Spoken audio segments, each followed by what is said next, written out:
refer back to your statement that we're going to die in summertime. If I don't die sooner. One can only hope. I'm trying. Boy, I'm trying.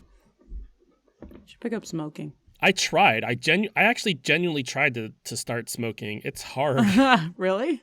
Yeah. That's funny. Cause like where I work, they had an extra smoke break. So I'm like, I wanna take an extra break and hang out with the people. And like, I'm sitting there like attempting drags, and it's just like the smoke is in my mouth, and I'm like, this tastes awful, but whatever. And they're like, you have to actually breathe it in. And then I proceeded to do so and coughed a fucking lung out and went, nah, not for me. I'm good. That's fucking funny. Do you want to just keep that as your preamble? Because I don't have anything. I mean, I got that, and I've been playing Marvel Heroes. Always fun. Nice. Oh, did you see that there is a new Interview with a Vampire that exists? The TV show that we've talked about a couple times on this show. Have we really? You are an asshole. Just a bag of hair brought to life. I swear to fucking God. Yeah, no, I discovered that this week. 10 out of 10. Yeah, you discovered it. Thought I knew nothing about it. I am like Christopher Columbus. No, you're not. I come across things that other people have told me about, and I claim them as my own. And then I give them smallpox and start genocides. You can't even get to the genocide part. I don't know what the fuck you're talking about. Well, just wait. It's coming. Give it time. I got big plans in the works, okay?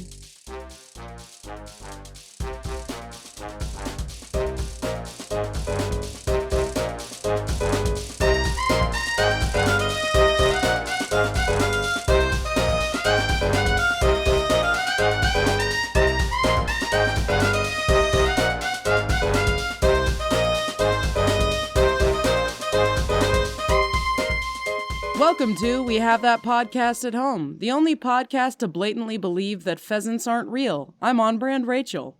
And I'm on brand Gamage, and the little vampire sucks. Sorry, each week we spin a wheel to figure out what the genre of next week's podcast is. Last week we hit pop culture, we watched A Little Vampire, it sucked. I don't know what to tell. You could probably stop the episode. It was bad. That's it. It's really... I know that we've watched bad movies, but like this was like unenjoyably bad. I actually really liked this movie as a kid, so I don't have a whole lot of problems with it as an adult because we're hitting that era of like clearly there's things that I watched as a child that I'm willing to accept are fucking terrible. It is objectively not a good movie at all. Yeah, I mean this is what we went through when we watched like Neverending Story and stuff. I'm talking from nostalgia. Now we get to see you do it. I will say, but the thing is that Neverending Story is a better movie than The Little Vampire. In some ways, yeah. I will say, I need you to know that I watched this movie a lot as a kid. I don't think I ever fucking clocked that they were in Scotland. You know what? Me neither. Or at least I never recorded it as being pertinent to the fucking story. But they're vehemently in Scotland. They're absolutely in Scotland. I never clocked it either, and I watched this a couple times as a kid, like when it came out. Yeah, what the fuck? I don't know. When the mom's like, we moved to a new house, new country, I was like, what the fuck country are you in? What are you talking about? Fact checker says, I thought it was England. Well, I mean, it's Scotland, so you're kind of right. If you had asked me where this film took place, I would have said America. I would have said like Boston. Done and done. All right, let's I mean, the movie's The Little Vampire, and it sucked. Yeah, pretty much that. I think we could call it a day then. Honestly. So let's start with some movie facts. Straight from Wikipedia, The Little Vampire is a 2000 comedy horror film loosely based on the children's book series of the same name by German writer Angela Sommer Bodenberg, about a boy who tries to save a young vampire and his family from a ruthless vampire hunter. It was directed by Uli Edel and written by Carrie Kirkpatrick and Larry Wilson. The film stars Jonathan Lipnicki, Rollo Weeks, Richard E. Grant, Jim Carter, and Alice Krieg.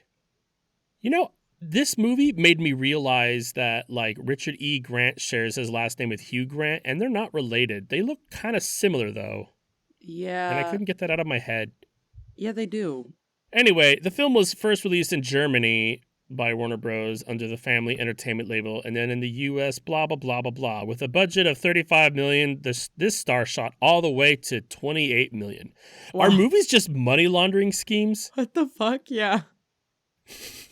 What? Oh, that's so bad. With such big stars such as Jonathan Lipnicki. Why does Family Guy make fun of Jonathan Lipnicki? Because that's all I could think about the entire time I was watching this. Much like you Dude. and your Hugh Grant. So Deal? the thing you're talking about, where they're like, "Oh, look at Jonathan Lipnicki, he's horrifying looking." That's the Family Guy scene. But then you look at modern pictures of him, and he's like actually handsome and ripped. Yeah, he's super buff. I would So also actually, like to point out that there's a phenomena of like young blonde actors specifically from this era of time that just apparently became buff as they grew up. Because the kid from fucking Stuart Little did the same thing. it's the same guy. That's Is Jonathan it the same Lipnicki. guy? Who the fuck is the dude? Hold on. Who's the dude that's in Hunger Jesus Games? Because Christ. he was a child actor that's at the same time frame that I'm talking about. Josh, not Josh Hutcherson, Josh Peta. I don't know. I don't Fact checker. care. Don't. Who's the buff dude from Hunger Games? He's the antagonist. What The thing child about the movie Family was Guy he in? Jonathan Lipnicki thing, I'm deleting you. The thing about the Jonathan Lipnicki Family Guy bit is that I looked it up. It's actually from a teenage photo of Jonathan Lipnicki because he did not. To be fair, nobody looked good as a teenager, but he looked really bad as a teenager. So they're just going off of that photo. No, it is Josh Hutcherson. Damn. No. Antagonist. Antagonist. Not protagonist. He's the dude in the first film. He plays Kato. That's what it is. Cato. My doctor's trying to get me on Kato. It causes indigestion. Be careful. Fact checker, pull up the teenage photo of Jonathan Lipnicki.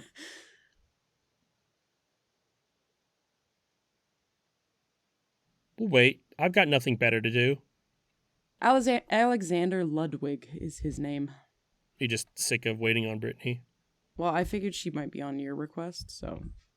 I think I was just convinced that this kid was in fucking, Stuart Little. Yeah, that is a really awkward photo of Jonathan Lipnicki. But that's the Family Guy gag, and like it's. The photo's fucked. Yeah. Jesus. Poor Jonathan Lipnicki. But I mean, this is teenage. He looks better now. That's just kind of what happens. Yeah. All right. So the movie begins with a group of vampires performing a ritual involving a magical amulet during an astral phase of a comet aligning with the full moon. They're interrupted by a vampire hunter, singular. There's like 20 vampires here, but only the one vampire holding the like amulet that's like very, very specific to this ritual. Like you need to have it. But he's the one that runs to the vampire hunter to fend him off so that the other vampires can watch. And I say fend off very loosely. He's one of those vampires that just bares his fangs and hisses a lot. And I want to know, why do vampires hiss? Because this is not the first time I've seen this. Yeah, is it like that we just compare vampires to cats a lot? And so that obviously is a correlation there? Or like, what's the fucking, is it the teeth? Are they like lispy and this is how we're showing that? I don't fucking understand. Yeah, fact checker says they have a lisp, and like that could be, but like we went to the same place. Love that. But like, okay, so they're doing the, but like, what are they trying to do if they didn't have the teeth? They didn't lift a single fucking finger. None of these other vampires did shit. There is like 20 vampire here, and they could have just fucking bum rushed this one dude. Literally, one person could have just bit him. Called it a day. Said dude pulls out a sword. Oh, it's actually an elaborate transforming double cross, like a cross on top of another cross. And I don't know why he went through the energy and the effort to make this transforming cross thing. I fucking love that he pulls this out because he like unsheaths it like a sword, and then clearly they make a button clicking sound, and then there is a flappy sound of the little cross arms flicking out and clicking into place. And it was simultaneously one of the funniest and least intimidating things I have ever seen or heard. Like if somebody was fighting me and they pulled out a stick and it made little flap click sounds and turned into a bigger stick, I don't know what I would do with that piece of information. I think I would just laugh. I mean, to be fair, these are against vampires, and vampires don't do crosses. So like it is context sensitive. Well, but hold on. My issue is the logistics. Why doesn't he just have a fucking cross like with him instead of like this? Like, oh, there's a stick. Ah, it's a cross. Actually, got or you. Or a fucking sword, like with a cross on it. He There's so many other ways we could have done this. He could have had both. He played Castlevania, motherfucker. Just like, yeah. I do like, and so you said context is key. They're vampires. They're afraid of crosses. But fucking what's his face, the main vampire that's fighting him because everybody else is useless, is Frederick, like I think his name is, hiding his eyes from the cross, but then he touches it. So I don't really understand Girl, I don't know. what the issue is here. Also, this establishes that Christ is a power against vampires in this, so Christianity's real in this universe. Yes. Which is great. Which we'll get to later, because there's some sinning going on. So during the struggle, if you want to call it that, the gem of the amulet flies out and over into the sea at the bottom of the cliff. Our protagonist, Tony Thompson, played by Jonathan Lipnicki, is witnessing this in bed in the sea, so we're very obviously in like a dream vision thing. That or this kid is having a fucked up evening. I mean, it could be either, but like we're just seeing this like, oh, there's just a kid in a bed here. ¿Por qué no los dos? But like I've seen Little Nemo. I know how Little it goes. Nemo? What? It's not Finding Nemo, Rachel. It's just Little Nemo. It's Little Nemo. It's a different thing altogether. I knew you were going to do this because we've done this before with this exact same joke, and you still thought it was Finding Nemo. It's okay. We also talked you about like Interview a with goldfish. a Vampire before, and clearly I don't remember that either. I set you up there, and that's on me, but I knew it was going to happen. To be fair, we have talked about on this show numerous times that anything we talk about during an episode immediately fucking leaves both of our brains. I just take that a little more literally than you do. Yeah, we gotta... One of us should, like, have our shit together. I have no continuity in my memory of what we do here. Yeah, there's Little Nemo. That movie scared the shit out of me when I was a kid. We should watch movies that scared the shit out of us as kids. What the fuck is this?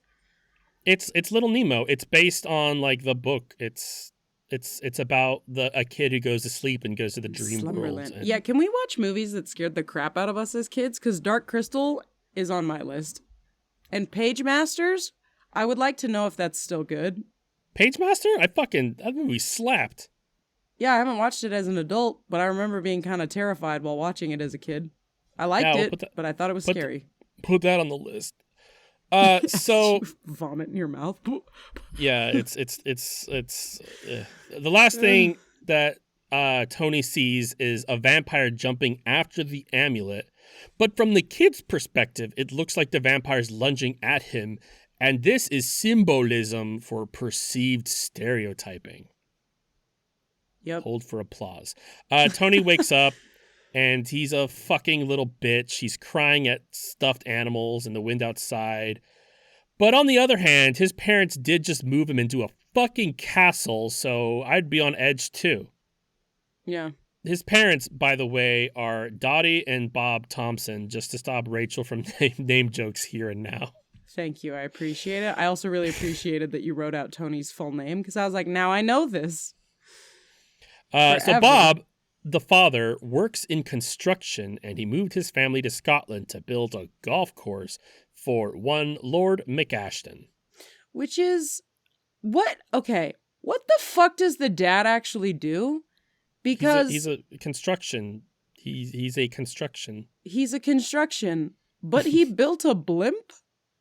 Yeah, I don't know about What that. the fuck is that? Like, you're now dabbling in two very different forms of constructing things that I don't I know if you are qualified to be involved in both. I think he's like a foreman, and he ordered like a custom blimp or something, That's the like off of conclusion the that I work came account. to, is that it had to be like he purchased this blimp, so now he takes ownership that it is his blimp. I was about to make fun of the way fact checker spelled architect, but that actually sounds like phonetically correct, so I can't. Yeah, that's it. There we go. But like the first one, I was about to say it like in a sarcastic way, architect. No, that's how it sounds. Yeah. I was like, you would have just sounded like an asshole. I mean, I do sound like an asshole. What is the first So one? she's trying to say what he is. He's an architect. Oh, got it.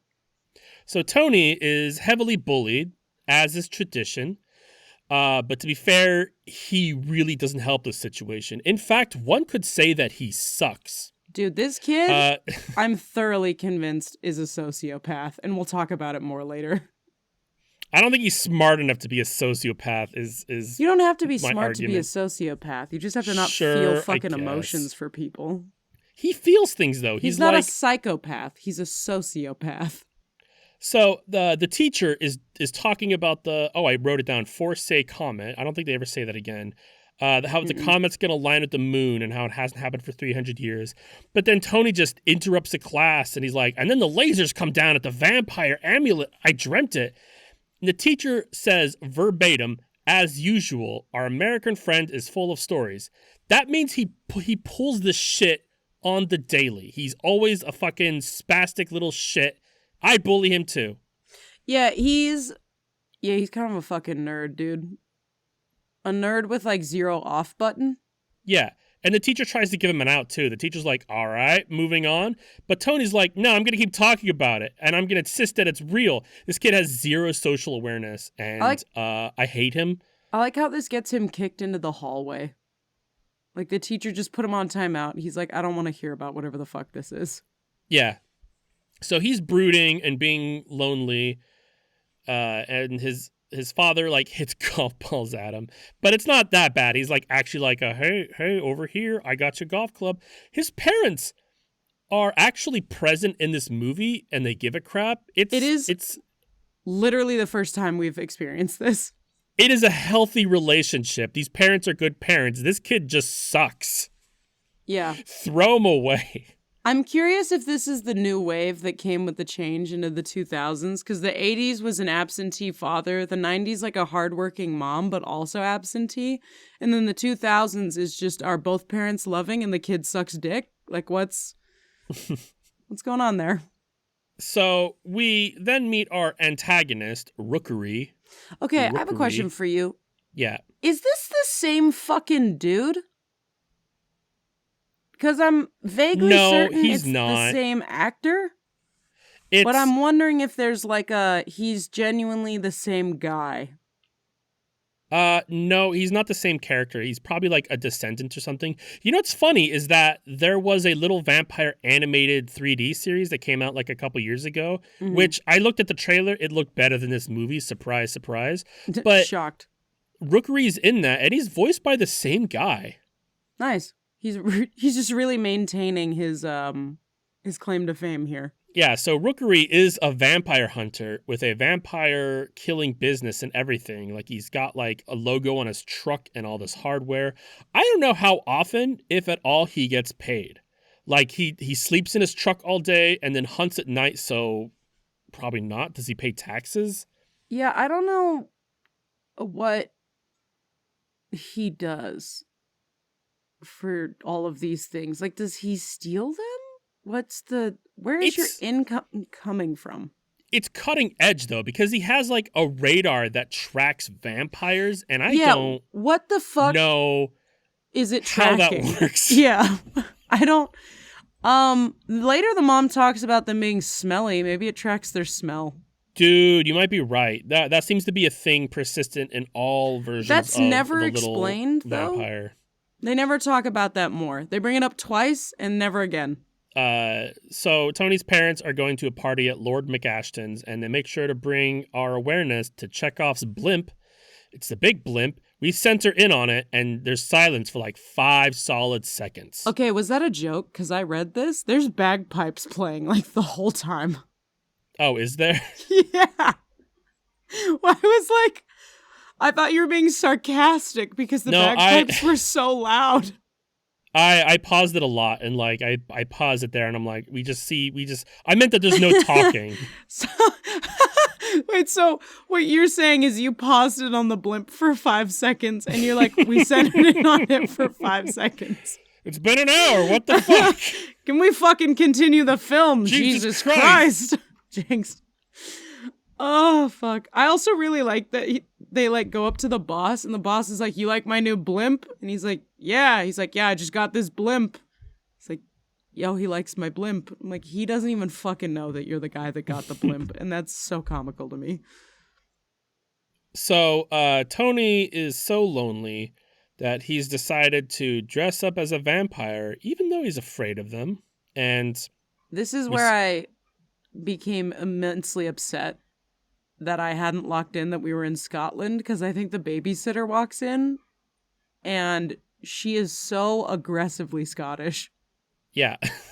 like they, for her subtitles, they have to put a spelling of the word like wouldn't it, which is a Scottish word of like, I think it means like wouldn't it, that is spelled differently. It's dinna. It's the DINNAE. Oh, they did both. Which is like the didn't it? Like the dinna is a common thing I see in like she subtitles said and shit. both, sir. But I read the subtitles going, how the fuck did I never hear this as a kid? That's how you get over your fear. Dress up as it. So Rookery's I'm gonna dress radar up as taxes. Goes off, and it actually does track vampires, we find out. So he's chasing after a vampire in a bat form, and he's shining a bright light at it, which I'm guessing is supposed to be UV, but like UV's like usually bluer and colder light. This looks like just like a regular spotlight. Hey, don't make presumptions. Vampires are allergic to fluorescence, okay? That light is not fluorescent. Shut up. So the bat gets hurt from this light and flies away. He sees Tony in the window pretending to feed on a toy monkey as a vampire with his goofy-ass paper teeth. So the bat flies in, believing Tony to be another vampire. Yeah, I have 2 things to say to this. I have 100 things. Why the fuck was the CGI bat, like, kind of good?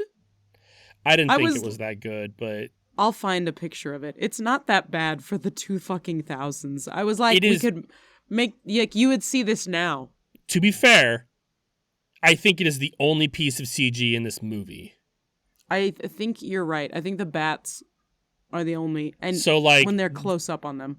Their CG department had like all the fucking time in the world to get this bat right. For this bat.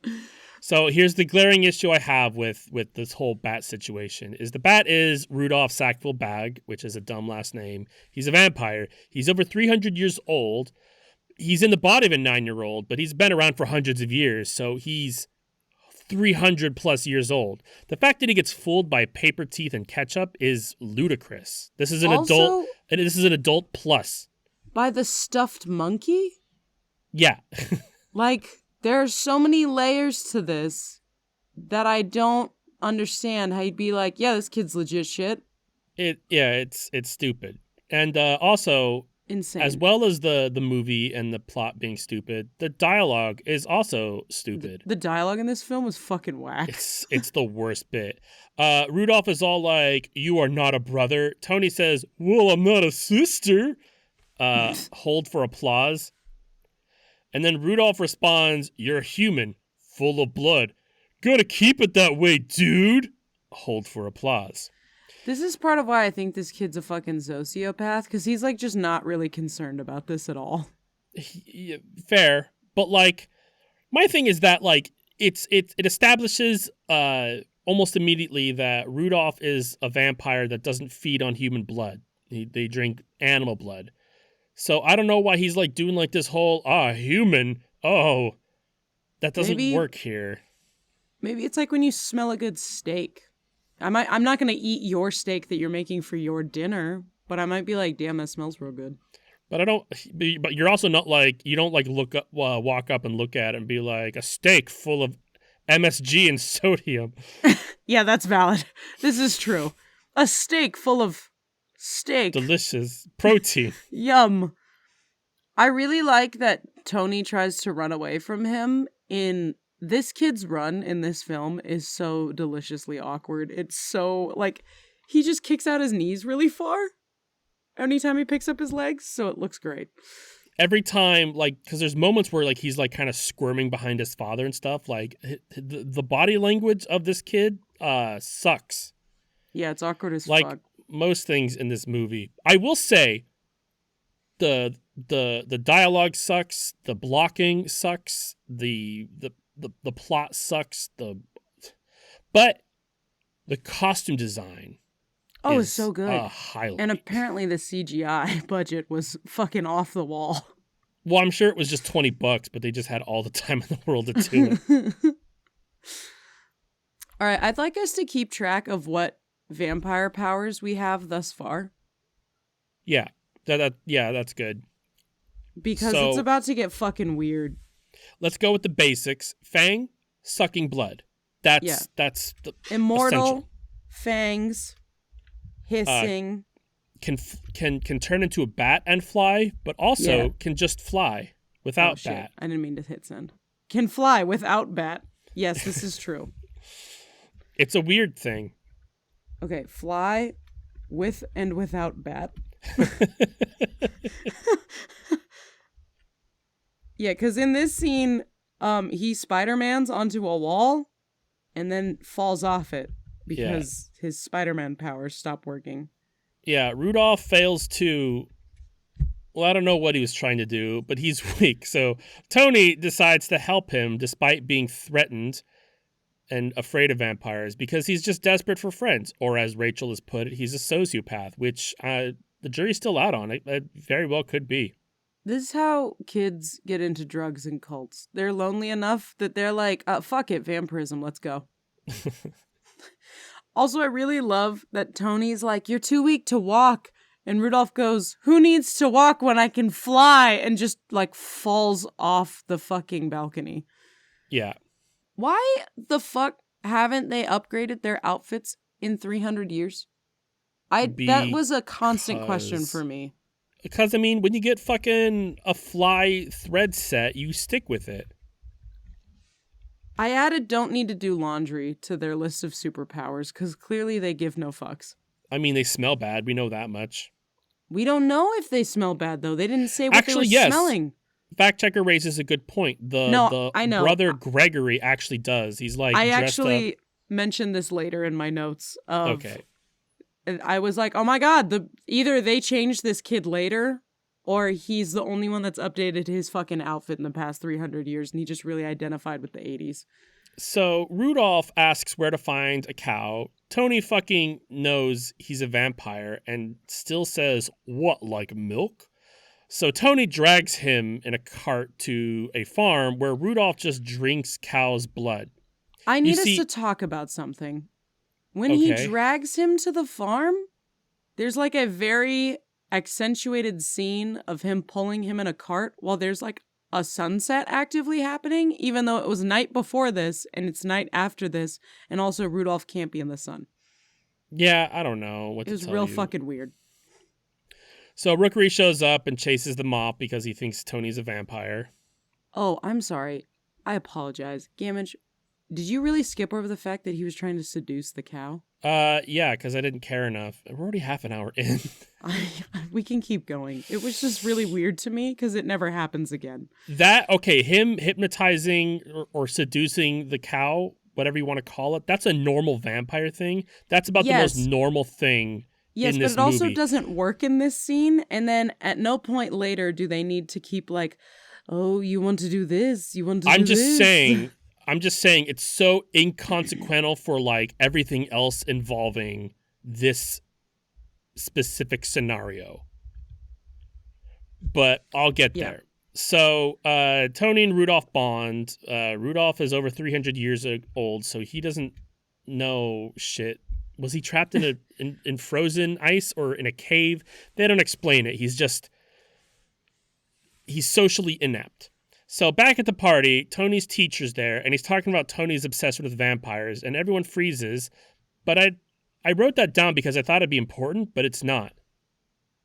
Like, Yeah. everybody's just like, oh, and that's it. The only thing that ever comes of this is that McAshton, the rich douche with the golf course, like, knows that vampires exist. So I'm like, is this supposed to be like a town secret where everybody except the new foreigners here know? I don't really get the fucking point here. That's what I thought, but like that ended up not being the case. I wonder if it was like Yeah. a rewrite, like oh wait, we're not going to do that. That's stupid, and they just kept the scene in there. If they reach that conclusion of we're not going to do that, that's stupid, this whole film wouldn't have been made ever. We wouldn't be here right now. So clearly that didn't happen. They're just dumb. Yeah. So the babysitter calls the parents because Tony's missing because he's with a vampire in the middle of the night. I really like that the dad wasn't panicked about that at all, too. He was just like, sorry, can you calm down and fucking talk normal? To be fair, I mean, like, this is Scotland. It's a big old island, so... Yeah, to be fair, yeah, he's not really going to go... Yeah. And it's the like a ocean's village... about as far as he can go. And it's like a tiny town of countryside of like old people. What the fuck is he gonna? Where the fuck is he gonna go? Does Scotland have any predator animals? I mean, other than vampires, I guess. Yeah, I was like, he gets involved in the fucking an immortal time war. Like, where's he gonna go? Apparently, a lot of places, including the sky. His father doesn't know that. Yeah, that's valid. So he's flying with Rudolph. But it's like Peter Pan rules where he could just hold Rudolph's hand instead of like just being dragged in the air, which I thought was stupid. But I also really like that they get on top of this blimp thing that his dad owns, built, bought. I don't fucking know what the deal is with that. And then he's like, how do we get down from here? How the fuck did you get up there, you dumb bitch? What do you mean, how do you get down? The same fucking way you got there. He's gonna fly. It's bad dialogue. It was insane dialogue. They see a car, and then Tony's like, what color is that? I don't know why. It's like he's testing to see if vampires are colorblind or something. And Rudolph's just like, it's green, and there's two parents in there, or two adults. So they freak out and return home, and they come home. They see that Tony's in bed, but they can smell the vampire, and this is where we're talking about. Like, they don't say what it smells like, but they can tell that something smells very strongly. Yeah, like... Do you think they smell like death? Do they smell like their 300-year-old unwashed clothes? Or is it Fritos? Like, what's... Yeah, it's probably is happening Fritos. here? You got it. Yeah. One of my question is, though, is that... sometimes smells like Fritos. Is that vampires are, you know, they are what they are, but vampires don't lose the sense of smell. You'd think that, like, you'd live with other vampires and be like, ugh, you gotta wash your clothes, bro. Yeah, I just don't understand how... this was beneficial to them to stay dressed this way for the rest of time. That had to make they don't even change so clothes much harder. ever too. Like no, they don't the even same be like, outfit. oh, it's a brand new day, better change into something else. No, it's that outfit. Yeah, no, it's not like we like kept our wardrobe and we're just not ready to move on with the fashions. It's just this is what I died in. This is what I wear for the rest of my life. But like maybe that's part of them. Maybe it's like ghost rules. Like you died in that, so that's what you're wearing. But also fucking psychotic. Why was he wearing that when he became a vampire? Because it's very vampire coded clothing. Yeah. Seems a little too on the nose there. So Tony makes a joke about his parents looking tasty to Rudolph, and Rudolph is offended. Like he didn't just like make a pass at him several scenes ago about his blood. And then Rudolph spots a Game Boy and mentions that he watches people play with them from trees. And that, I was just talking about it, that he was like, was he frozen or locked in a cave because he doesn't know shit? But he's clearly spying on humans. How is he so unattached from society? Like he doesn't know like basic colloquial terms like dude. I just got brought up like more questions about this. So they have this amulet to turn them back into a people at the first comet that happened 300 years ago. That implies that they've been vampires for more than 300 years. So like how long have they been vampires that they're just like, did they just give up on learning things? Like when you get too old to understand 3D printing anymore. So you're like, I don't care. Well, that actually is a real study, is that like apparently new technologies that come out after like you turn around 35 is a lot harder for you to consume and get good at. So that's why like a lot of older people are bad at computers, because that came out after their brains were done learning shit. Okay, so they got turned into vampires in the theory. Middle Ages, and they've just decided not to learn anything since then. Got it. Yeah. But it also depends on like how you approach learning, because like a lot of people in our generation are still learning new things just because of how we approach new things and learn it. Whereas like there's a lot of people in older generations who are like, nope, I don't want to do it because I don't care. And it's like, well then, yeah, exactly. You're gonna get viruses and scammed, and I don't feel bad. Yeah, if you don't care, you're not. I'd say sorry, but I'm not. Then you have no hope. I want to point out that Tony, who's been lonely and wanting a friend this entire time, is a shitty fucking friend. Yeah, he's god awful. Like, he's a really bad friend. In this scene, like, Rudolph is clearly a vampire with zero social experience, as he's like, what is this? He's picking up a Game Boy. And Tony's like, that's a Nintendo, you fucking Poindexter. He doesn't say it like that. He goes, a Nintendo, duh. Which, I mean, it's a Game Boy. You're the one that makes all the grand ladies say Nintendo when they're pointing at a PlayStation. Yeah, I was gonna fault. say, you're also an ass because that's not what it is. Like, God, yes, I Nintendo built it, but fuck. Fucking bully the shit out of this kid. Also, Rudolph is just sleeping in a toy chest, and he's like all scrunched up, and that also kind of a dick fucking move. Sucks. I think this kid's just happy that he finally gets to bully somebody else. Dude. Weird choice to bully a vampire that can kill you, but whatever. Then we also get the being a vampire is a curse speech, and that's to be fun. fair, based on how the fuck they've been living, since they've clearly been under a rock for at least 300, possibly more years, I would probably fucking hate being immortal too. Well, None they're of that doing sounds it fun. wrong. Yeah, they're doing it horribly. Do you think everybody else, like every other vampire in the world's like, you met those fucking weird Scottish vampires? They want to be human, but like, I They understand why. They just don't do shit. All they do is sit in the graveyard and talk about how much they want this amulet crap. They no, they don't even go out. That they don't Never wash been to their a bar. clothes. Like, Yeah. I fucking built up an empire. Like, I'm seen as like a fucking king that just has like a son that looks just like him. And I've got just riches and wenches at the ready. But like, these guys live in a fucking hole. What happened? I don't even think they read. They certainly don't. Like, there's no way. So then we're at the next day, and When did this kid change clothes? Tony? Because he went to bed in a shirt and pants, and then he wakes up in a very giant shirt and no pants. I didn't clock that. It was just weird. I feel like it was an unnecessary outfit change, considering the vampires wear the same fucking thing in every scene. Yeah, fair. But Tony immediately like opens the chest to see if Rudolph is there because he's a shit friend, and like the sun burns Rudolph a little bit, and I don't know why. Yeah, because he didn't tell him that before he went to bed of, I need somewhere where the sun cannot access me. Oh, the chest at the end of my bed that I should open the second the fucking morning sun rises. Ooh, I like this next part because you put a note there that is what I said but worded differently. So we see the cow that was fed on by Rudolph, and it's a vampire now. And I have a big problem with this.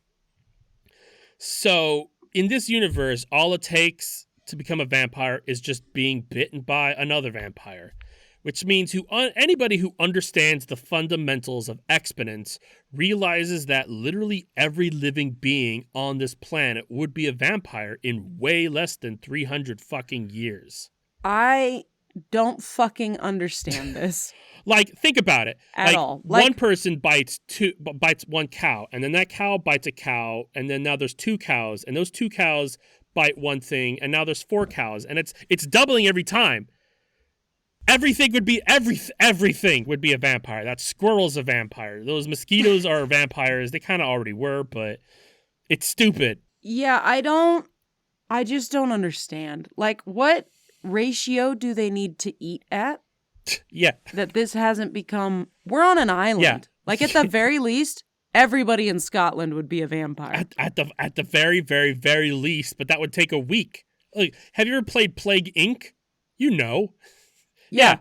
it happens fast. There It happens is fast. a vampirism DLC too for Plague Inc. If you don't know Plague Inc is like a virus simulator or bacteria. It's a sickness simulator where like you kind of pick your infection, and vampirism can be one of them. And you pick a country, and that infects, and then that like starts to infect more countries, and you like are able to mutate it. Oh, is it causing blisters? Is it now airborne sickness? Like you could do all kinds of crazy things. And I like that game. Plague Inc. is Plague fun. Inc. is great. But yeah, vampirism's in it, and it totally fucking ruled the world in like a couple months. Fact checker does bring up a good point though. Do vampire cows need to drink more blood because they have 4 stomachs? It's a great fucking question. Clearly not enough to kill something. All right, we're losing the plot. As we see later. But also, they also lost the plot. So we're at school. Tony walks up to his bullies and says, "Out of my way, losers," and then walks past and around them. They weren't standing in the way of the school or anything. Tony just wanted to go out of his way to be a dick. Yeah, I like that this kid got a friend for like 5 fucking seconds and is now on a fuck you level of confidence. Yeah. But I mean, this prompted a fucking bully fight immediately. This kid doesn't understand that it's not 1-on-1, it's 1-on-2, always, always. So yeah, he's an idiot. So Tony's mother comes and gets him. Tony's mother cares for him, and his father takes him to learn golf and have bonding sessions. They're very sweet. These are the best parents we've ever seen in any of these movies so far. It's always an absent father, absent mother, or dead, vice versa. But this kid sucks so much, and there's no reason. He's an only child, so you can't even like be like the siblings. He just sucks. No, here's my reason. I think he's just fucking spoiled. He started a fight at school, and his daddy took him golfing. And he also lives in a castle. I mean, yeah, like this kid's destined to be a. You twat. find me a kid that lives in a castle that isn't spoiled, and I'll call you a liar. So Rudolph notices that Tony has drawings of like the amulet and is like, "Oh shit, where is this?" And Tony refuses to tell him unless Rudolph takes him flying, because this friendship comes with strings attached, despite how desperate he was to get a fucking friend in the first place. Yeah, his ego took over fast. Yeah, he sucks. Rudolph divulges the amulet's purpose and how his family wants to undo the curse of being vampires. And he also says that it was his uncle that jumped in after the amulet. So I was getting, at this point in time, really fucking stuck on the... I find that hard to believe. Articulation between these two actors, because they're supposed to be 8 and 9. And then also in this scene, I find out that Rudolph is like a whole 1.5 feet fucking taller than Tony, and a lot of this makes sense now. But the line delivery between the two of them is so wildly different that I was like, were they going for it on purpose with the writing, where like Rudolph just sounds better than Tony because he's like actually been alive for a long time? But no, the reality of it is, I think the writing in this is so crap that I can't believe that somebody intentionally did this. It's just the casting, because Rudolph's like a 15-year-old and Tony's 10. Yeah. But I was spending that whole time trying to be like, is this how a fucking 8-year-old talks? Like, there can't be this much development between 8 and 9. So Rudolph's family arrives, including his father, Frederick, mother, whose name I didn't get and don't care, older brother, Gregory, and younger sister, Anna. Yes, and this is where we see that Gregory is the only one who's updated his style in the entirety of time. I will say that his style consists of the attire from Lost Boys and from the 80s, which means he's watching vampire movies. Oh my God, you're so right. And fucking loving it. Yeah. That's so funny. So the father, Frederick, is extra. Like, he does a lot of blues. He's the one that was hissing in the beginning. The sister is thirsty for Tony because... Dude, thirsty's like an understatement. She is dehydrated. She is crawling in a desert. Yeah, she has been...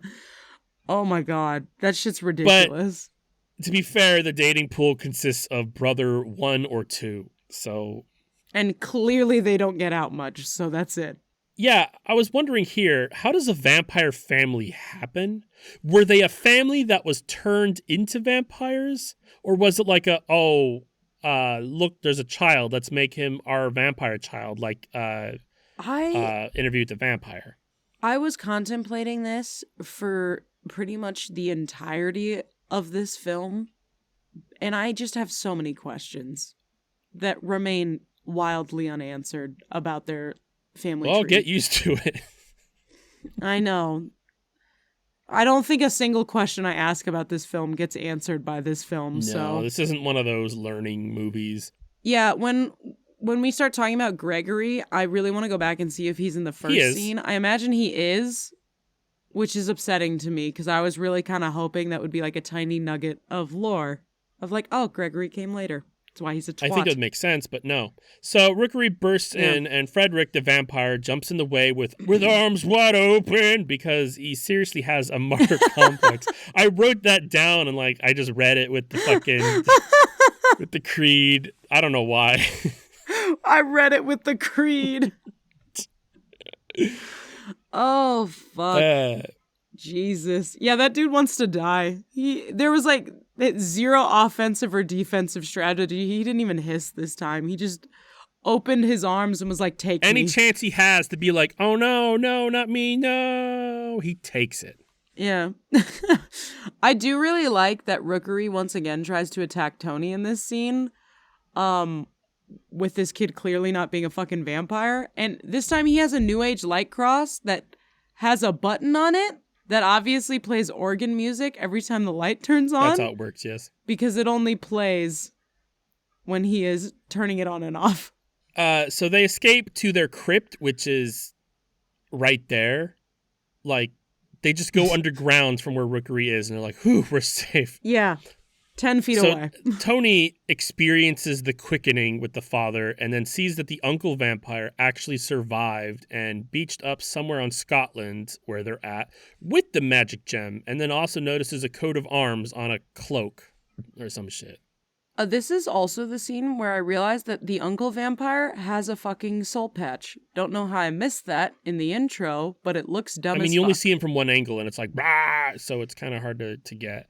But no, you could see it in the opening scene. I just thought it was paint for some reason because I just assumed that a vampire wouldn't possibly be stupid enough to have a soul patch for eternity, but perhaps I was wrong. It doesn't make sense because soul patches weren't even a thing in Victorian times. It raises a lot of questions. Can vampires grow facial hair, or is that what's set?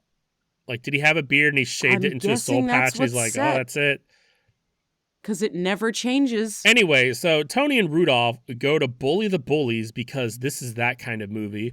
Tony tries some Batman shtick with like a cereal box on his head, and Rudolph grows bat wings out of his head. I didn't know that was on the power board.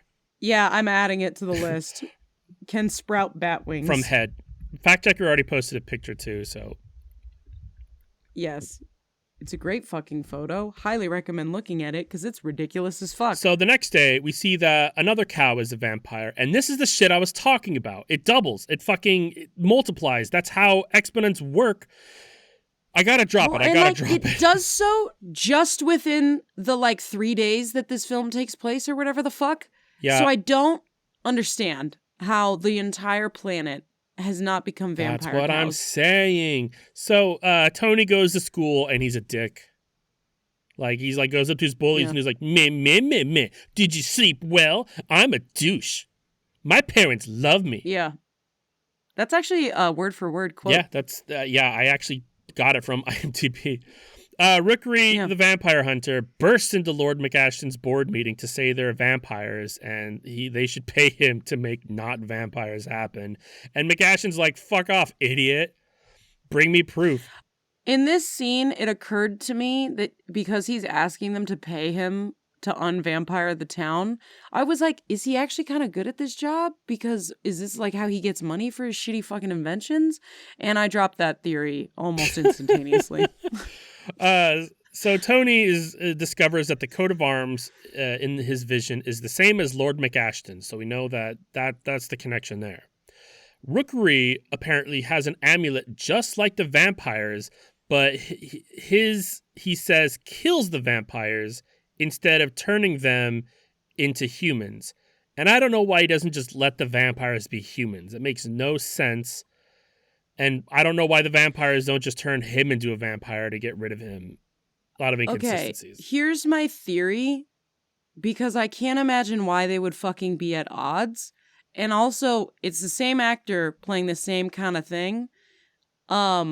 So I'm convinced that Rookery is also immortal, and the only way for him to not be immortal is to do this amulet thing that gets rid of the vampires and then ends his immortality, because that's the only fucking theory I can come up with as to why he wouldn't just be like, yeah, fuck it, there you go.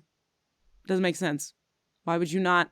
You're a vampire hunter? Let them be not vampires. Seems simple. Hold on. Fact checker posted that there's 1.68 million cows in Scotland, and I want to find out exactly how many days that would take. Oh wait, actually, I don't care. I'm moving on. I just got so excited about doing the math for this. Fact checker, do the math on how many days is this movie? How many days of an exponent would it take to get to 1.68 million cows? We'll come back to that. So, Rookery gets the gravekeeper to head into the crypt to find proof of vampires. They're sleeping, even though it's nighttime. I don't even know why they trudged into a vampire's lair at night. None of it makes sense, but... Yeah, that shit doesn't make any sense. Anyway, Gregory, who's just dying to be in the Lost Boys, bites the gravekeeper, giving Rookery the proof he needs for McAshton. Where do you think Gregory gets the shit to spike his hair? Or do you think they just not shower and it's grease? They're not showering and it's not grease. It's just poop. Okay. Do vampires poop? Whatever. So Rookery sends... Wait. Would it be guano? Bat poop? Rookery sends a cluster of spotlights into the crypt. You just and Frederick leaps up to shield his family yet again because he wants to die.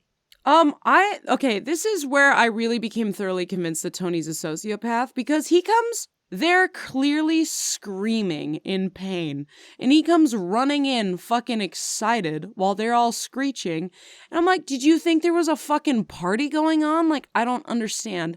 And then he goes to throw a rock at this like caged light structure, and we're gonna ignore the physics of how the fuck that worked, but he throws it and just yells, "Goal!" and fist pumps, and then is completely unconcerned about the fact that the dad is on death's door now. And it's just like, are you okay? And he's like, fucking no. Yeah. No, I am fucking not. What? But it's okay because they go eat a bunch of cows. The older brother, Gregory, is now muzzled and in a straitjacket. Where did they get the straitjacket from? Where did they get the muzzle? Like, does this happen often? Maybe they got the muzzle from one of the cows. But... You know what? This further begs the fucking question. If they just have access to like a straitjacket, they have the concept of changing clothes. And they're just really choosing the fuck not to. So they go to sleep at Tony's house in his basement. Sure. Sister vampire Anna sneaks into Tony's room to give him a dead mouse and says, "It's from the old country." Not in that voice, but whatever. Basically, though. Is this like furthering the whole vampires or cats thing, that she's bringing him a mouse because she's like, I like you. Here God, you go. You don't know how to fend for yourself. Here's a mouse. I guess. I don't know. But she then teaches him the secret vampire whistle, which is a single fucking note. I don't know. It's just that's it. That's it. This is also where I realized that Anna's the bitch from Narnia. Yeah, the Susan? The older one. Is it Susan, I think? Yes. All right. Yes, it is. So the next day, the farmer goes out and sees 0 cows in the field. There's also some Italian pizza music happening in the background. I don't know why. But the cows are now all vampires. I read that note before I saw that scene, and I laughed so hard when I got there. And also the cows are hanging from the rafters of the barn upside down. Well, they're vampires. It's a gift.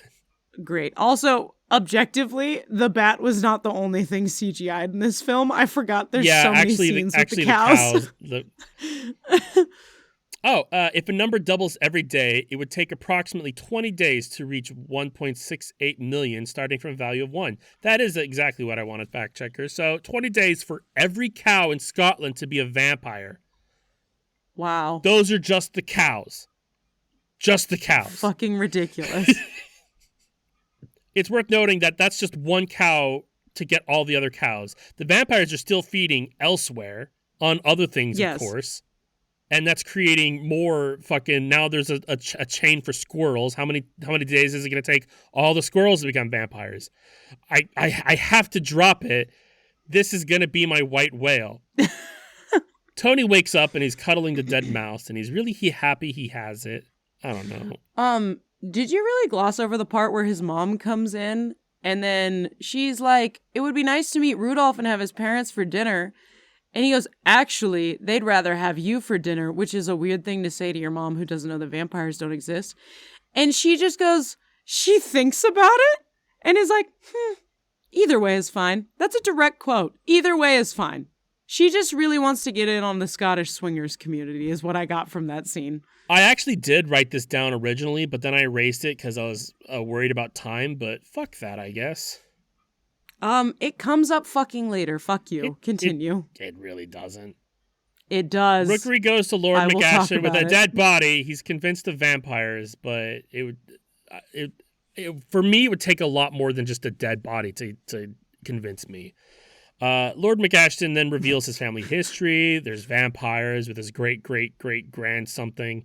There was a gem. She was buried with it. Rookery, instead of saying, hey, get me that, and all the vampires are dead, try some like, oh, well, let's go check her grave to make sure she's dead. I don't know why. Also, none of this fucking makes sense because McAshen literally says that she's a vampire. So I'm like, I don't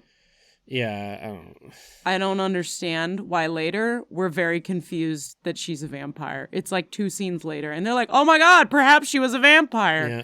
So, it's really stupid. So they discover the body was moved, likely because she was a vampire, and then Tony is spying on them, so he falls on them.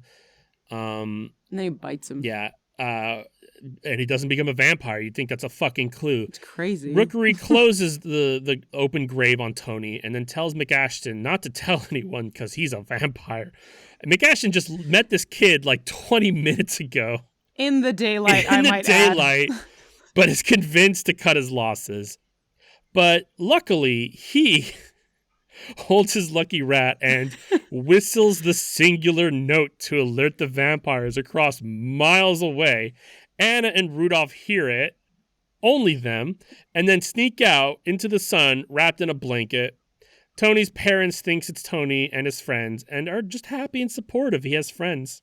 Okay, and this is where the swingers club comes up again, because she literally talks about fucking the dad. She's like, oh, then we have the house to ourselves this afternoon. And then mentions what the kid said about Rudolph's parents wanting to, and is like, we should invite his parents over. They want to eat us.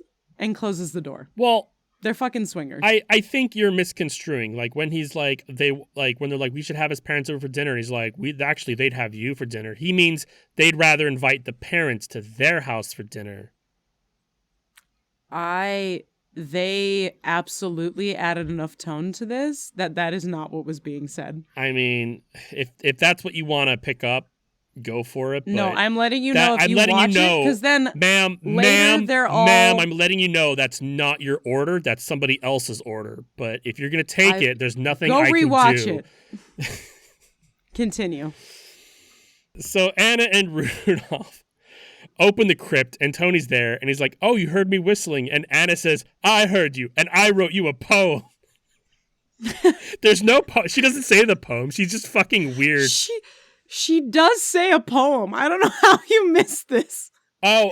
She immediately starts reciting a poem. It's not immediately. I don't know if it's like, I don't know if it's good. It's a couple lines later, but she's like just standing there like saying stuff, and they're like walking around her. That's what it was. Yeah, they're like talking about a solution to the fucking problem at hand while she's just reciting poetry in the background. But they see a rat, and it just crawls past a gate in the same fucking mausoleum and go, better bodies through there, and just follow it.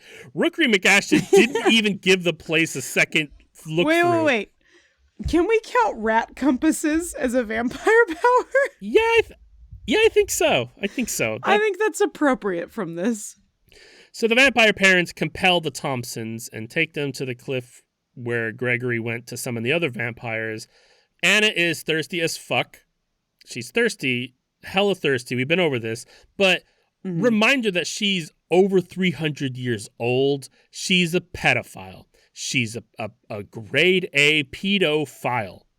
It doesn't matter if you're in the body of a child. Your mental age is 300 plus. You're trying to fuck a little boy. and it's fucking weird. Thank you for coming to my TED Talk. McAshen Why you sound so... McAshen comes to the Thompsons and informs them that Tony is a vampire and that they have to slay them, but then changes his tune once he learns that the vampires are actually aristocrats. And then they leave, and then McAshen's like, wait a minute, those weren't aristocrats. He has the like mental acuity of like a Scooby-Doo villain. I mean, he is like the lord of a little Scotland village, so he's probably inbred too. Mm-hmm. Fact checker says they can be both, and you're right. They probably were both, but these vampires are not aristocrats anymore. I guarantee it. They just dress like them. But you also see the gravekeeper, who's now a vampire, in the back seat. So I forgot. I know that they show them later, but like I also glossed over it because I don't care. This is where I further take back my prior comment about Rookery maybe secretly not being so terrible at his job, because he didn't even kill the vampire that he fucking made. And also failed to protect Which his is client insane. who's paying him. Yeah. Tony and crew find the grave, but the stone isn't there, so Tony has to experience the quickening again to find out where it went. The vision shows that the stone was hidden in Tony's floorboards hundreds of years ago, where it clearly still is. No way remodeling happened at all. So what the fuck happened to the uncle? Because Senior Soulpatch McGee, like, isn't staked. He is. Is he just... No, he's not. They're both staked. I think it's just her. Well, when you rewatch this again, like you promised you would, you can tell me if I'm wrong or not. I'm pretty sure I checked because I was like, what the fuck? I'm about to check right now. Shut up. Are you actually? Yeah, fuck you. Okay. Da-da-da-da-da. I can't believe I'm putting on this stupid movie again. Da-da-da-da-da-da. There is no stake in fucking Uncle Soulpatch. Yeah, he's just alive in the grave, taking a fucking nap. Like a really intense nap. He just continues to take a nap then. That's stupid. Yeah, that's fucking... Well, and then does he just get turned into a normal human at the end? Spoiler alert.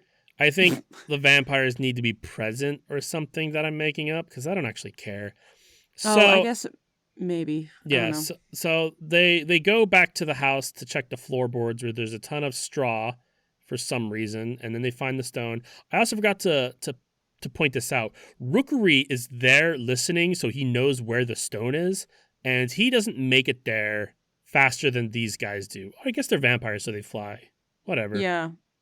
I would also like to add that there's a scene where they arrive at the cliffs where Gregory's swinging around the amulet that gathers all the vampires and the vampire cows. Yes. The Thompsons, the two human beings, are in the fucking car, and there's like 20 plus vampires around the car, like scratching at the fucking windows like they're zombies, because vampires don't know how to fucking open the door to eat them. Like, I don't fucking understand this. And then Frederick has to like shoo them away. I do like that there's other vampires still eating people. Well, they're like talking about wanting to eat them, but they don't open the car door. It's so fucking dumb. Well, what I'm saying is that I'm just happy that there's some vampires out there still eating people. Like, it's not just like, we're all vegan now. Sorry, I thought you said the opposite of that. And I was like, nah. Yeah, I didn't. I said the words that I said. Rookery shows up and then just grabs Tony. He throws an instant airbed to jump on instead of just going down the stairs. Yeah, that was wild. And then he's driving to the cliffs, I think. I don't know if he has to do his ritual to kill the vampires in the same spot. I don't know. But the vampire cows stop him. They just fly around and shit on the truck. And then they laugh about it? Oh, yeah. They're like, roof, roof, roof. It's, I don't know. It's dumb. At some point, Rookery's truck snags Chekhov's blimp and it sends him over the cliff. And did we see this happen? Because when the fuck did this happen? No, we don't. We just see that, like, it's happening, and then all of a sudden we see a truck going over a cliff with a blimp, and you're like, oh, I guess that's happened. Yeah, fucking wild. So apparently he swapped the dead mouse that Anna gave him for the stone, so haha. And fuck you, Anna. They go to do the spell, but the blimp gets in the way because Rookery is taking it clear up to the top of the cliff, where he's super OP against 20 vampires, but he can't do shit against regular people because Tony's parents just fucking kick his ass, no problem, and then throw him off the cliff, which is clearly murder, but vampires are involved, so you could probably just get away with it. And they seem just not concerned at any point later in this film about the fact that they Yeah, killed they just somebody. dust their hands like, yep, all in a day's work. Good. So the amulet was thrown, and Tony picks it up. There's no time left, so he's the one, they say, make the wish. You're the one that has to make the wish. And I was unaware that this whole time, the whole amulet magic thing was making wishes, like a Dragon Ball wish. Yeah. So this amulet wasn't to make vampires humans, it's just to make wishes. And then what's the other amulet do then? Yeah, like... Are they both just wish amulets? What's the lore here? Yeah, what... Is it like a curse amulet and a wish amulet? Like, I don't understand why there's two, or if it's just like Dragon Ball where there's multiple. I don't get this. Anyway, he makes his wish and they all vanish. He doesn't say what he wished for, but from my perspective, if he wished them human, then wouldn't they die? They're like 300 years old. Yeah, or would they go like back to the timeline that they're living? Because they just appear as like normal humans later, and I don't understand why you wouldn't just have like it. Because if it was like, I wish they were never vampires. Yeah, immediately after that, a little bit of time has passed. Tony sees Rudolph and Anna like as regular kids in the sun, and they're immediately disgusted by him. They're like, ugh. I mean, as any normal person would be, but they're like, I don't know who this kid is. But then Tony does his idiot whistle, and then they like remember or something. This is very unclear. They don't. Yeah, no part of that. Not that any of this film made sense, but no part of that made any kind of sense. That's true. In addition to the original book, this terrible movie, the animated version that came out recently, there's also a short TV series from 1985 from Canada. And I watched a couple minutes of it since we did all this yesterday in the last minute and I suck. But this was better than the 2000s movie. It's goofy as fuck and it's really bad, but it was still more enjoyable. And if I had a nickel for every time Canada made a weird TV series about a book that turned into a shitty movie, I'd have 2 nickels, which is 2 more than it should be. And now that we're at the end of this fucking experience, well, I can read the powers list for these vampires. It was the ones we talked about in the beginning, +1. Immortal. Frozen looks. Fangs. Hissing. Suck blood, turn into bat. Fly, with and without bat. Spider-Man wall stick. Don't need to do laundry. They never talk about them being smelly again. Mind control plus cow mind control. Can sprout bat wings from head. Use rat as compasses. I feel like a lot of those are the same thing, and like a lot of those are also just basic vampire powers. Like if there's something about a vampire, it has those powers. Like I compelling. don't know if all of them use rat compasses, but yeah. We don't actually know that. Is hiss a power? We don't actually know that like the rat powerful. compass is a power. I think we just decided like we didn't care enough to actually argue about it. Yep. Or discuss it, but whatever. Let's wrap this fucker up because I'm over this. I have shit to do. New music. Oh, I first, found so much music this week. Oh, well, I'm happy for you. First, I do want to take a moment to continue this trend of talking about your last week's pick because it adds pressure onto you, and it's hilarious because I know you're not checking out the music I recommend you. Depends on the week. Sometimes I get busy. Yeah. Alicia Creti is who it is last week. She's really good, by the way. Yes, she is super fucking good. I looked her up. I was not expecting the voice that came out of her to be that voice. Yeah. I enjoyed Going Down, but Strange hit me deep because lately I've been in a downward spiral. Like all it's going to take is like Taco Bell getting my order wrong for me to take a drastic action. I'm so glad this could speak to you. I'm half joking because I don't eat Taco Bell anymore, so that doesn't actually happen. Because I mean, like, I don't know why Taco Bell is more expensive than the quality they give you. Like the whole model for it was cheap drunk food, but you can't get expensive. No. Well, that's McDonald's got weirdly expensive too. If you McDonald's has order always been McDonald's a little breakfast, weirdly. it's like, no, because like when I was a kid, you could get McDonald's breakfast for a decent amount, and now it's like two people buy a McDonald's breakfast and it's $30 for a shit ass sandwich. Okay, that is standard inflation. Like McDonald's has been like $30-ish for a 2-person meal for like over 10-ish years now. But Taco Bell was like still cheap as of like a couple years ago, and only recently like just got more expensive. Fact checker says it really isn't more expensive compared to other fast food places. It is, because Taco Bell's quality is way less than McDonald's. I stand by that. Taco Bell has garbage quality food, and they have garbage quality food because it is like dirt cheap. Oh, you're talking about McDonald's? Yeah, but also the caveat with McDonald's is that McDonald's is only cheaper, I will say ER in parentheses, cheaper, when you use the app because they're selling your information. Mm-hmm. But we're getting over. I'm dropping this. We're getting wildly off finish topic. this fucking episode.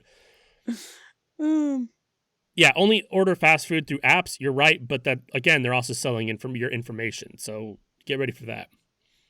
So one thing I've said about the rabbit list, the Gamma Rabbit list, is that it's introducing me to a ton of artists who I've never gone out of my way to listen to or have been on my radar. But another big thing about the rabbit list that I don't think I've said much is that it's provided me a good distraction from the fading endorphins from 2024. Because 2024, I've been over this, was such a killer year for music that I legitimately got a little depressed in January. Also, the world is kind of awful right now. But like in January, I was like, I didn't think 2025 was just going to be a good enough year in music to live up to 2024, you know? Mm-hmm. 2024 is so good. Let's talk about Lady Gaga, because I want to talk about Lady Gaga. All right. So Disease came out in October, and I've been listening to a bunch. It's a good fucking song. So the playlist gods were like, let's put Disease on your weird rabbit random playlist between Rabbitology and Moonwalker because it's funny. But it makes me grateful because now I get the opportunity to talk about Mayhem without breaking away from the list. And trust me, I would have broken away from the list. Okay. Disease, Abracadabra, and the Bruno Mars duet Die With A Smile are all singles off of Mayhem. These songs were incredible on their own, and each has some like early Gaga vibes, so you kind of got the feeling that this album was gearing up to be good. And the purpose of a single is to promote the album. You hear a banger on the radio, and you go out and buy the album. Yum, love it. Now, I love Disease and Abracadabra, but I wouldn't put either of them in the top 5 of this album.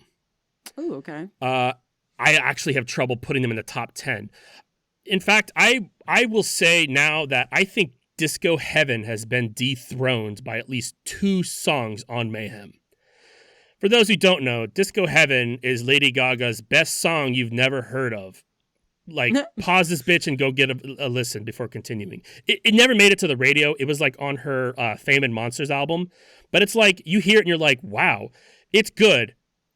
Several songs on Mayhem are better, in my opinion. The first thing I did after listening to Mayhem was I listened to it again. And then again. And again. And again. And again. Yeah, it's not like Lady Gaga took a break and then came back. She's been making music this whole time. Yeah. But not like this.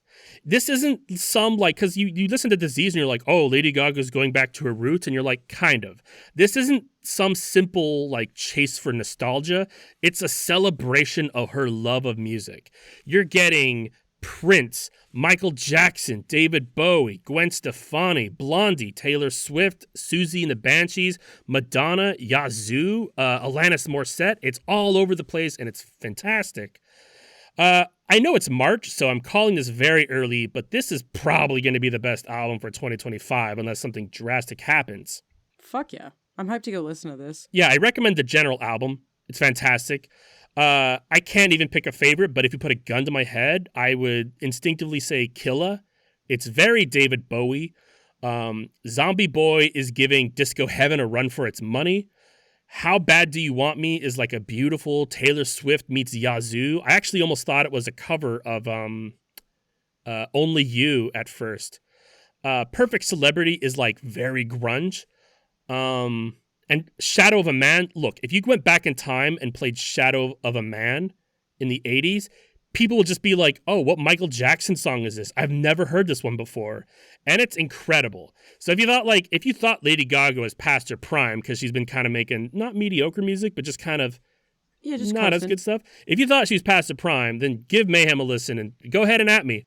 Fuck yeah, I'm super excited to listen to this. It's so you know good. When this came out? I know it says March 7th. It came out. It came out the Friday before last. So like I've only had a week to listen to it.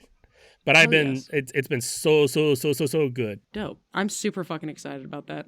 Yeah.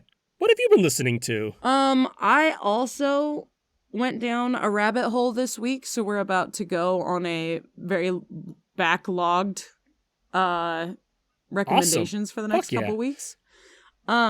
I'm going to start with Calimosa or Calimosa. I'm not super sure how it's spelled, but Calimossa. And it's Tomas Pascali. And he does like hip hop electronic with a little bit of like rap vibes. Just like a calamari mimosa? Because I don't think that does sounds gross. That sounds disgusting. Sorry, go on. But I hope yes. No, it's like hip hop electronic with a little bit of rap and groove to it and like funky sounds. But the song I ran into his music again, but I hadn't realized that I had a song that I've liked for fucking forever by him. So I'm going to recommend a couple of them. But What's in the Tea was what I was reintroduced to him as. And I was like, all right, I kind of like this vibe. I don't super love What's in the Tea because it's very repetitive. But then it made me realize that I really like his song Planet X that's on his Habaneros album. That song, fucking fantastic. And then I jumped down a rabbit hole of a different album that he made. And I'm going to recommend the song Love Thy Soul from there. So my recommendations for you are Planet X, Heater Beater, and Love Thy Soul by Calimosa. Apparently, Calimosa is a type of papaya. Right. Thank you. I believe you. I could be lying, but the stakes are so low.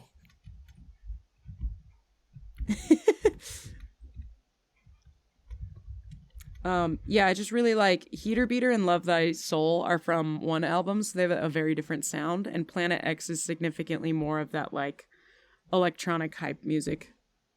Yeah. But yeah. I good. think you like it. Lady Gaga's Mayhem. Brr. I know you will. I know everybody will. I know that fucking... See, you wrote down best song Killa and like... I put it in quotes because that's what you picked is I mean, like, I think if you put favorite. A gun to my head, Killa's the first song that comes to my mind because like that's a song that I'm like, yeah, it gets stuck in my head. Killa's definitely like the catchiest. That's valid. That's why I put it in quotes as like a meh, like best song, quote unquote. But I know that you're also not trying to recommend a very specific song. You're mostly looking for That's funny because album. you're in my context, in quotes. Well, that was our show. Anyway, after that exceptional fucking joke to finish out on, thank you for listening. If you liked what you heard or you think that was fucking terrible and you're no longer going to listen because of that, me too. Like and subscribe on whatever your most favoriteest podcasting places. If you want us to talk about a thing, email us at whtpah@gmail.com. That's whatpa@gmail.com. Send us fucking music, dogs. We send you music. Fuck you. Follow also, us on music Instagram. cats. I want music cats as well as I music will also dogs. accept musical ferrets. Music birds. No, I don't want birds. Yeah, send me music it's too birds. Easy. Send us music birds because I'll check the email because Rachel doesn't ever. Gamage could be selling my soul using that email, and I won't know for like another 3 years. Follow us on Instagram at We Have That Podcast at Home, all one word, or on WHTPAH on Blue Sky. That's what on Blue Sky. I want to thank me for the use of our theme song, Have You Ever Swing the Rain, off the album This Podcast Is Used to Spy on You. Available exclusively inside of stolen Teslas. So do with that what you will. And next time on this fucking experience of a show, we will be discussing the illustrious and fine art of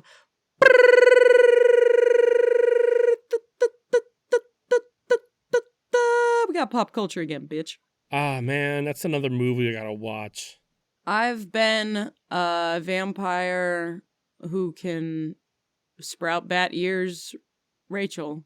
And I've been Vampire Hunter G. Thank you for listening to We Have That Podcast at Home. Bye-bye.